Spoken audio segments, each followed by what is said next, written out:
Hey guys, welcome to Toppers Note. आज हम chapter 6 Masha and the bear पढ़ेंगे।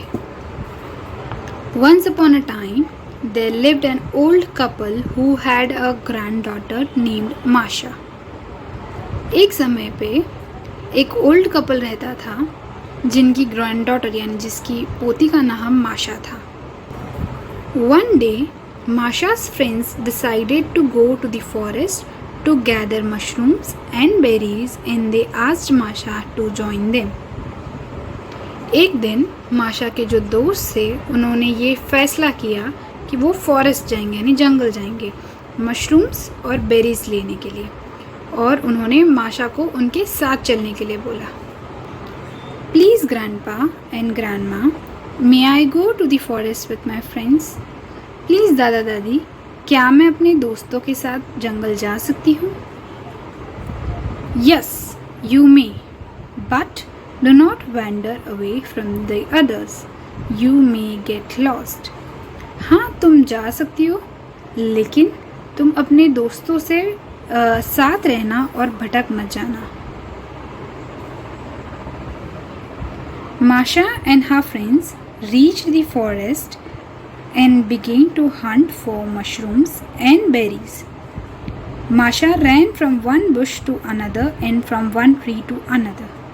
माशा और उसके दोस्त जंगल पहुँचे, रीच यानी पहुँचना, और वहाँ पे मशरूम्स को ढूंढने लगे। हंट करना यानी ढूंढना, एंड बेरीज को।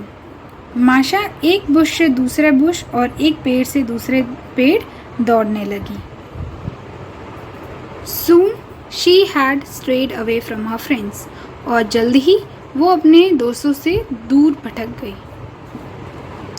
Friends, where are you? I can't see you. Can you hear me? दोस्त, कहाँ हो तुम लोग?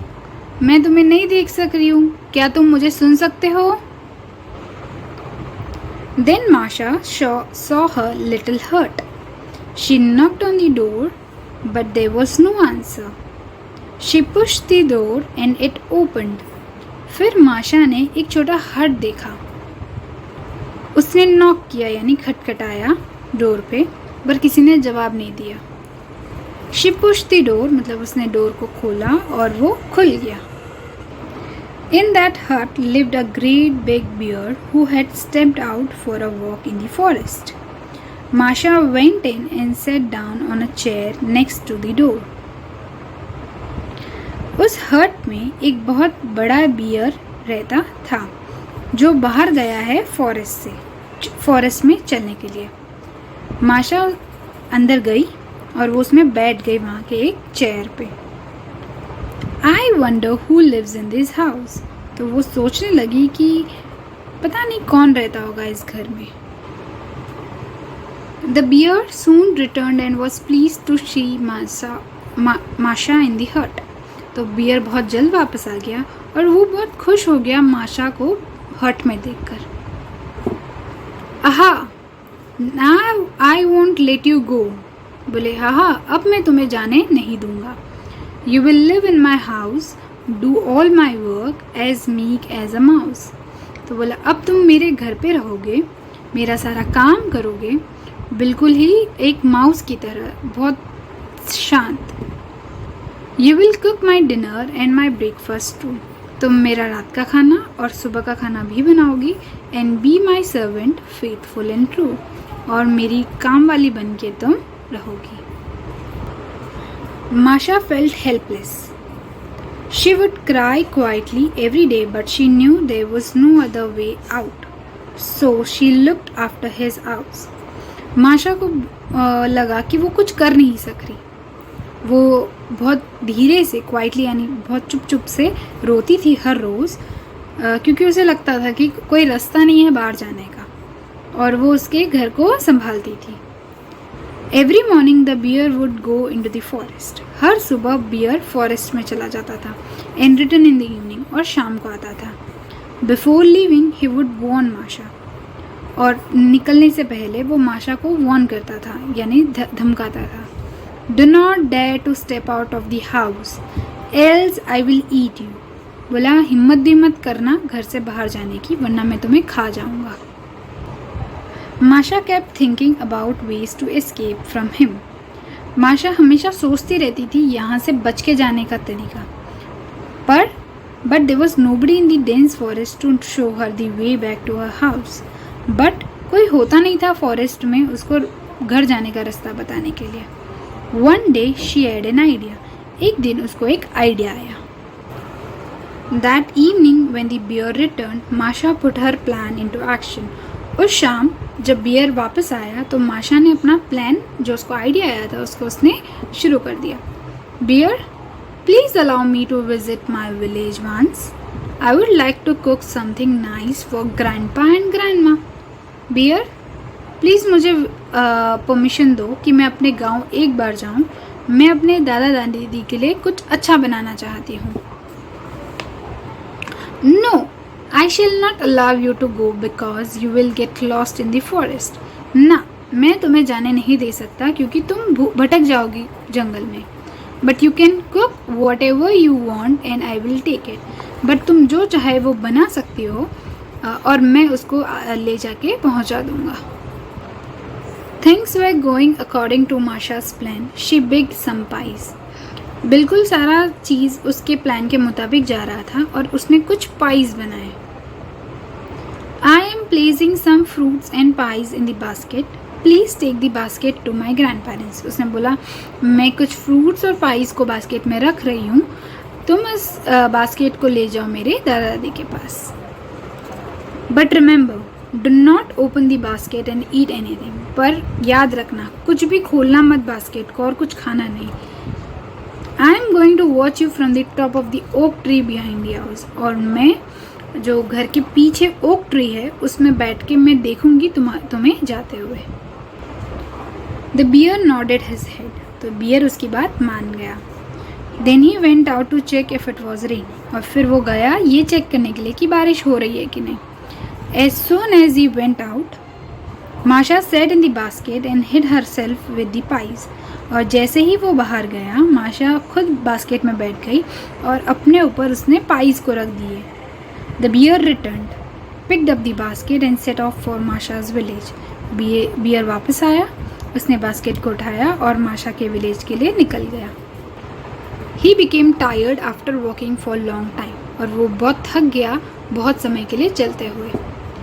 If I don't rest my bones, I think I will die. So I will sit on a stump and eat a pie. बोला अगर मैं अब rest नहीं करूँगा तो मैं मर जाऊँगा. तो इसीलिए उसने एक जगह पे बैठ के पाई खाने के बारे में सोचा. So he sat on a stump to take rest and eat the pie, but Masha called out from basket. पर वो एक स्टंप में बैठा कुछ रेस्ट करने के लिए और पाई खाने के लिए. पर माशा ने उसको आवाज़ दी बास्केट से. I see you, don't eat my pie. Take it to grandma and grandpa, say I. बोला मैंने देख लिया, मैंने देखा, तुम मेरा पाई मत खाओ. ये पाई ग्रैंडपा और ग्रैंडमा के लिए, उनके लिए ले जाओ. What sharp eyes Masha has. She can see everything. क्या sharp eyes है, यानी कितना अच्छा आईज है उसका. वो ओक ट्री पे बैठ के सब कुछ देख पा रही है. The bear picked up the basket and started walking. After a while, he again felt tired. कुछ देर तक चला बियर और उसके बाद चलने लगा. कुछ देर के बाद वो फिर थक गया. If I don't rest my bones, I think I'll die. So I will sit on a stump and eat a pie. बोला अगर अब मैं बैठा नहीं तो अब मैं मर जाऊँगा, तो मैं एक स्टम्प में बैठूँगा और कुछ पाई खाऊँगा. So he sat on a stump to take some rest and eat the pie. But Masha called out from the basket. तो वो कुछ देर के लिए स्टम्प में बैठ गया रेस्ट करने के लिए और पाई खाने के लिए. पर माशा ने फिर आवाज़ दी बास्केट से, I see you, don't eat my pie. Take it to grandma and grandpa, say I. उसने फिर बोला कि मैंने देख लिया, मेरा पाई मत खाओ, ये ग्रैंडपा और ग्रैंडमा के लिए है. Oh my, how clever Masha is. She is sitting on top of a tree so far away but can still see me and hear me. बोले हाँ कितनी क्लेवर है माशा, कितनी होशियार है. वो एक ट्री के टॉप से मुझे अब तक देख पा रही है और सुन पा रही है. He started walking again and finally reached Masha's village. और फिर वो फिर चलने लगा और माशा का गांव पहुंच गया. Soon he reached Masha's grandparents' house और फिर वो Soon he reached Masha's grandparents' house और फिर वो जल्दी माशा के दादा दादी के घर पहुंच गया. Hello, open the door. Masha has sent some gifts for you. बोले हेलो, दरवाज़ा खोलो, माशा ने कुछ गिफ्ट्स आप लोगों के लिए भेजा है.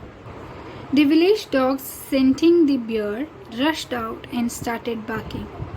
जो विलेज के कुत्ते थे उन्होंने जब बियर को सूंघा, सेंटिंग यानी उसका स्मेल करना, बाहर निकले और भौंकने लगे. The frightened bear left the basket at the door and rushed back to the forest.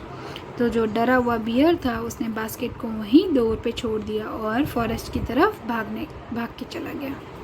The old man and the woman opened the door and wondered what was inside the basket. तो जो बूढ़े दादा दादी थे उन्होंने door खोला और देखा कि क्या है बास्केट के अंदर.